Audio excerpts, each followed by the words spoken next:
So one of the stories I have heard many times was how you ended up with your tattoo. And I think this one's interesting because, like, when I was growing up, tattoos weren't really a big deal.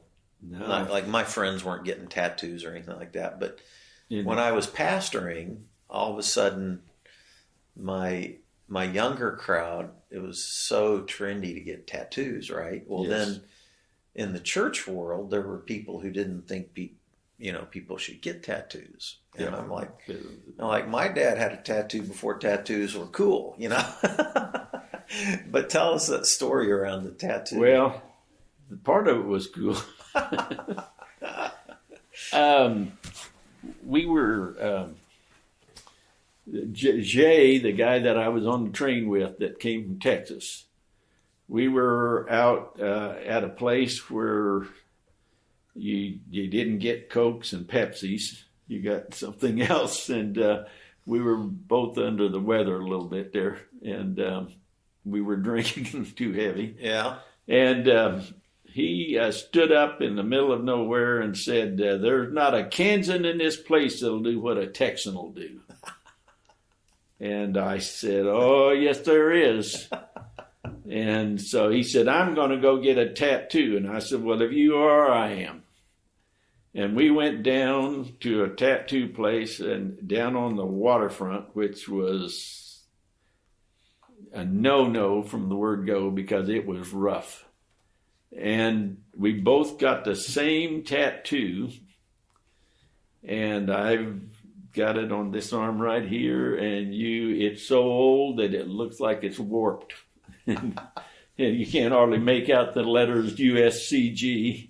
And then it's an eagle with a flag draped over a pole, and the wings come clear over in here. Mm-hmm. And I got mine first, and Jay was just a real skinny kid, really skinny.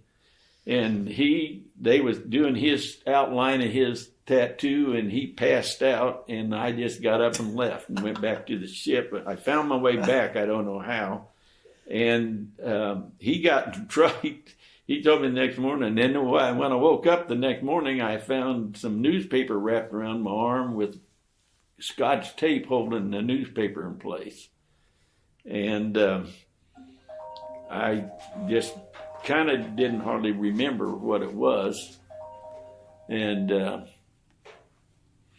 so I ended up, one of the enginemen that had tattoos all over him everywhere looked at me and he said, "Oh, something, Dick." He said, "You don't know, you're crazy for doing that." And he said, "Now get up here with me." And he took me up to the bathroom, which had the showers and everything else. We only had one bathroom on the place, and but it had several stalls and stuff. But he took me up there and he cut that off of me, and the newspaper off of me, and took that off. And he said, "I want you in here about every hour, and I want you to wash that all off with soap and water every hour." And he said, "If I don't find you doing that," he said, "I'm going to kick you right in the butt." And that's what he told me. Was he worried about it getting infected? Infected, yeah. Yes, because he wanted a scab to get on there, and he didn't want the scab to get on there. He wanted it to stay soft all the time.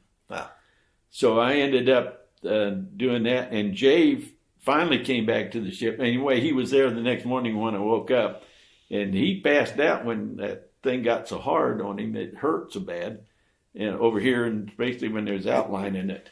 And so I just went off and left him. And anyway, he ended up, we got up next morning, and so that same engineman guy, he made him start washing his too. So, and that's how I got a tattoo. Yeah, you always, growing up, you always said, "I don't know how I got that thing. I just woke up one morning and I had it." Well, that was basically true, but I mean, I knew who I remember what he said and everything, so I knew all of that. But I got in trouble. But it is a kind of cool tattoo, though. It was a real cool one at the time. My arm was big enough, but now my arm's shrunk and everything else has, and the ink spread because they weren't as good tattooing as they are today. Well, I told my wife, I told Mary Ann that I was going to go have it trimmed up and colored, because all the stripes were red, white, and blue, and the stars were everything. And now it's nothing. It doesn't look like that at all. And she said, "No, you're not." So that was the end of that. So I've still got the same tattoo. So